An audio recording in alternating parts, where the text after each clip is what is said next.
Hello everyone, it's T1 Stoppable and welcome to my channel. Hello everybody, this is T1 Stoppable again and this is my second vlog. And natutuwa lang ako dahil natutuloy natin siya, natutuloy natin gumawa ng content and sobrang saya ko lang dahil nakaka-receive din tayo ng feedback from our friends and subscriber. Like on how to handle the microphone. Kasi nga yung unang vlog natin, mapapansin natin na sobrang nakaganito. Yung parang makakain ko na yung mismong microphone natin. And I'm open for any feedback para ma-enhance pa natin yung video and content na ibabahagi ko sa inyo. And like what I mentioned before, hindi lang tayo na parang podcast or like reality show yung magiging content natin like the video or the first video na in-upload ko sa ating channels, but today is magre-react tayo sa ating specific video. Yung re-reactionan natin is I really admire him kasi bata pa siya and then talented siya syempre.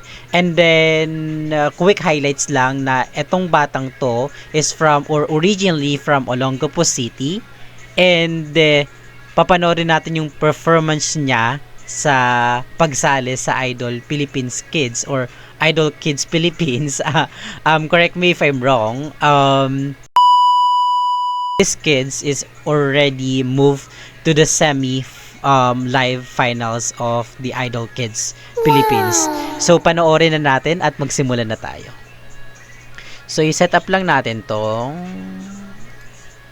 yan. Few moments later.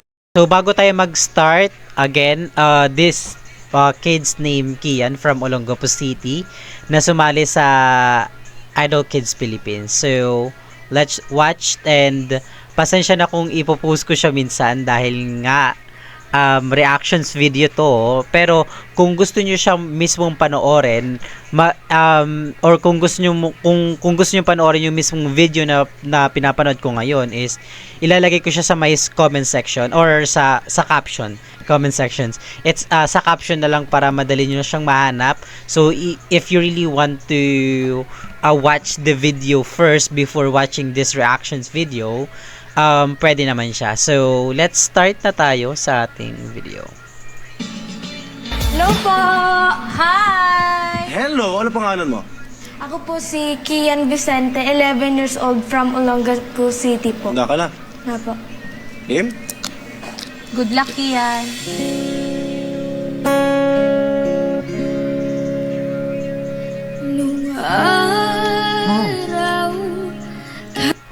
Grabe yung pagpasok pa lang. Sobrang by the way, everybody, hindi po ako professional singers, hindi rin ako professional dancer.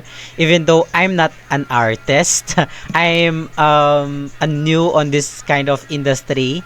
So bear with me if may mga information po akong nasasabi na dapat i-correct. I'm open for any critics or feedback po.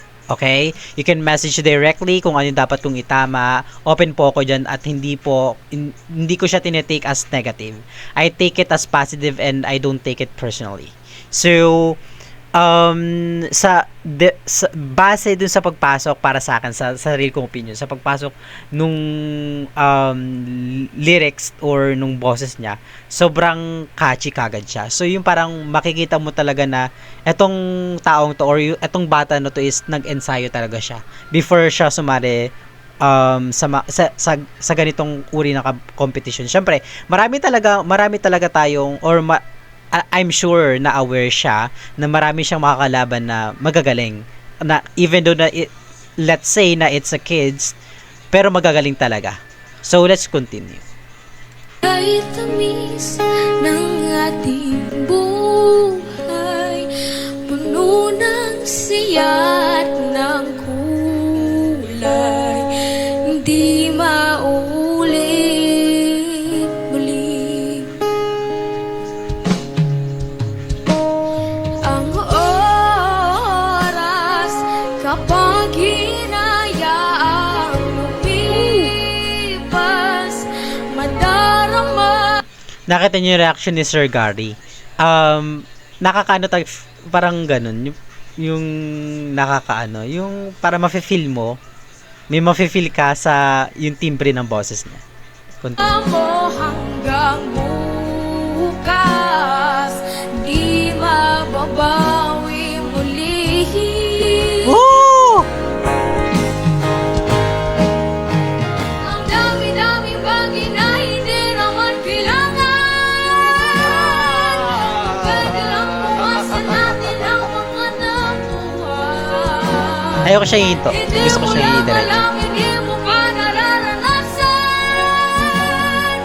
Kapusanan natin, di mo na pinahirapan. Patawad muli, di na muli. Binawi ang buhay mo nang walang sabi. Binubulong Ang galing! mo sa sarili. Mahal kita hanggang sa huli. Mahal ko hanggang sa Wait lang. Bago natin, kasi alam ko yung etong part na to is medyo inaabangan. So, hindi ako magpo-post mamaya. Unahan ko muna mag-post ngayon. So, I think etong kanta na to pinag-aralan niya talaga. Nakikita ko lang sa aking opinion. Lagi niya na tong kinakanta, napag-aralan niya na to. So, I think kaya niyang laruin yung kanta. So, I really admire him sa ganyang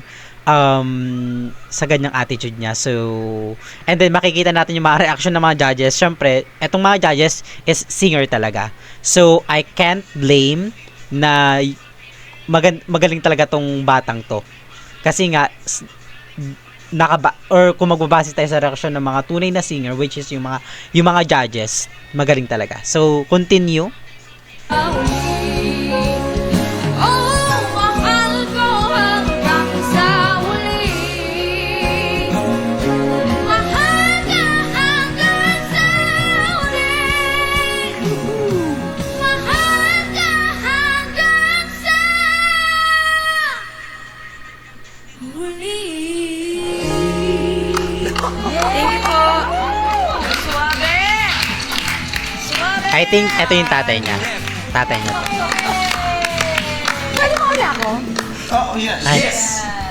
Nag-ano na si Miss Reg. Siya na yung nag-volunteer mauna. Siguro sa sobrang excited niya na magbigay ng komento sa bata.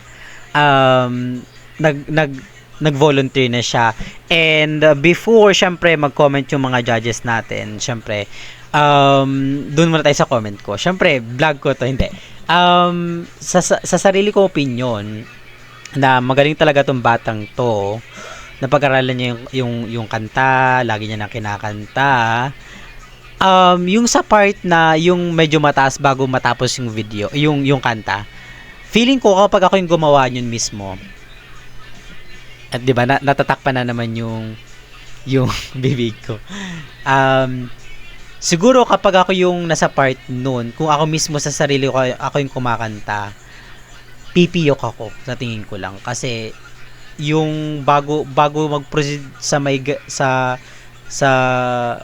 mismong part na yun is ang hirap niyang i-transition. So I'm not a professional, but base lang sa siguro magiging experience ko. So, pakinggan natin yung mga komento ng ating mga judges. O, di ba? Parang host na tayo ngayon. Pakinggan natin, let's say, or let's hear what he can improve or yung mga magagandang feedback from the judges. Ang galing. Oh, di ba? Huwag mong sabihin magaling akin. Magaling. Hindi, gusto ko na meron siyang sarili na niyang style. Ayun, yun mismo. R&B, Ayun na mismo. May alam na ng bata kung ano yung kanyang kantahin. Alam niya ng batang maglaro ng kanta dahil nga lagi niya na kinakanta. So that is one might be the one reason kung bakit ang ganda ng delivery niya sa kanta. R&B na yung style niya. At the very young age of 11 years old, na decide niyang kukulutan ko ang buhok na ito dahil dati nung araw may parlor ako. Exactly! Oo. Hindi I was very impressed. Thank you po. Very impressed. Para kang isang ibong malaya na mataas ang lipad. Ayun, kanda yun eh. Kaya nga po. Kaya nga po. Kian, nag-enjoy ako sa performance mo and kagaya nga ng sinabi ni Miss Reg, may sarili kang style, 11 years old, para magkaroon ka ng sarili mong style na ganyan. That was amazing. Thank you po. Amazing. Parang hindi ka nagalingan masyado. Sakto lang. Sakto lang. Splado rin. I know, right? Ang personal. That's why I'm here. Yeah, I know, right? Okay. Not bad. Meron But, it is valid. Even though na nagjo-joke si JK or totoo man yung reaction niya, I think valid naman. Kasi si JK is, alam naman natin na nagsimula sa The Voice Kids and alam niya talaga kung paano magsisimula sa journey na gustong tahakin ng bata.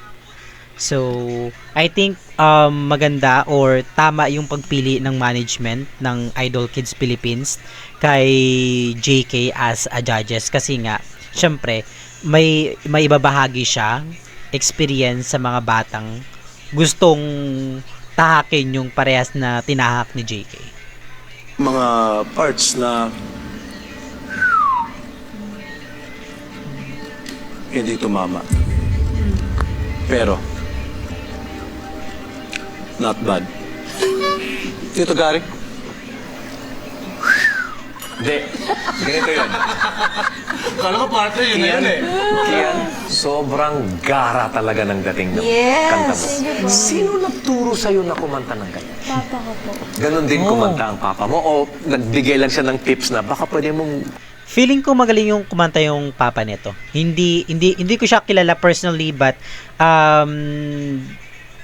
we are we are on the same province but hindi ako familiar pero siguro I think sa paningin ko is magaling kumanta yung tatay nito.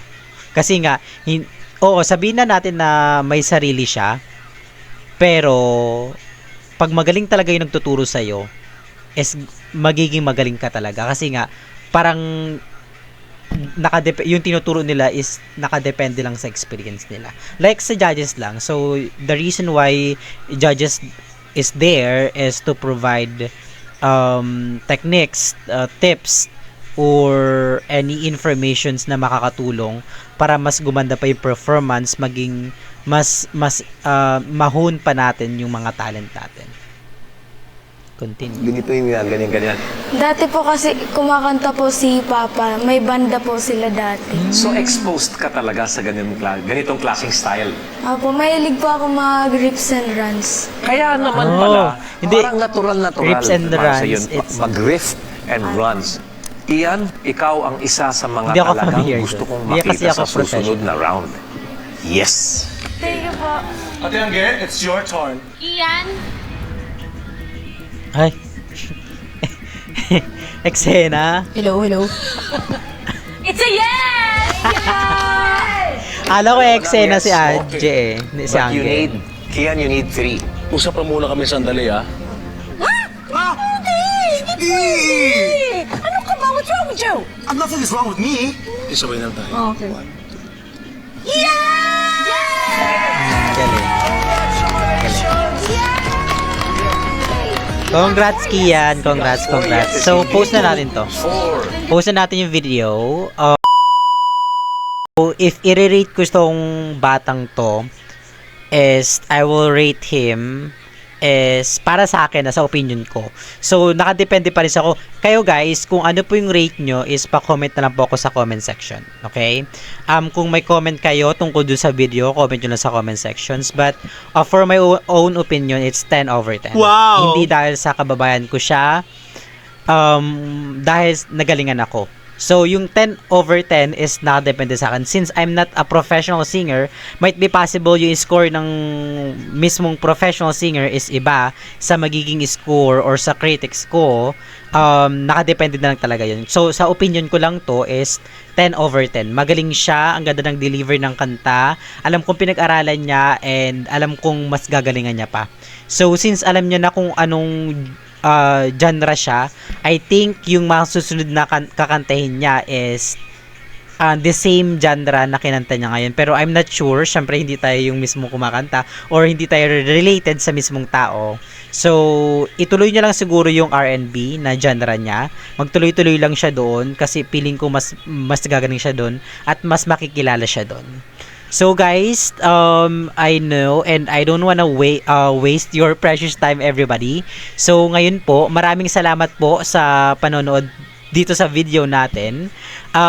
Second vlog po natin to. I-upload natin siya sa ating mga social media. Yung mga trailer po is sa social medias po. Like TikTok, yes po, mayroon na po tayong TikTok. I-attach ko po siya dito ngayon. Yan, dito. San? Yan, dyan. I-attach ko siya dito. Yan. Ito po yung QR code ng ating TikTok. You can scan po. Pero kung gusto nyo pong i-type na lang or i-type na lang yung mismong username natin, it's U1Stoppable OFC or yung pinaigsing official. So, lahat ng social media accounts natin includes our Facebook page and then TikTok account and then yung YouTube natin is U1Stoppable OFC po yung ating mga username dyan. So currently wala pa po tayong Instagram, so we are planning to create new one, pero yung mga ibang video po natin yung pagbubus ko po ng ating mga video para po syempre ma-promote natin siya sa mga ibang gustong makapanood ng good vibes video contents sa ating official Facebook account, which is yung U1 Castillo Batulan. So sa mga gusto pong i-add ako, yes, nag-accept naman ako, pero I highly suggest po dun tayo sa ating official Facebook page po para po sa updates natin kasi mas updated ako doon kasi yung ating official Facebook account po is nakalock po. For personal purposes lang po natin talaga siya. Pero kung gusto po natin ng update is doon sa Facebook page, TikTok accounts, and then also don't forget to subscribe on our YouTube channel, which is here. Thank you so much and have a great day. Bye bye for now, everybody.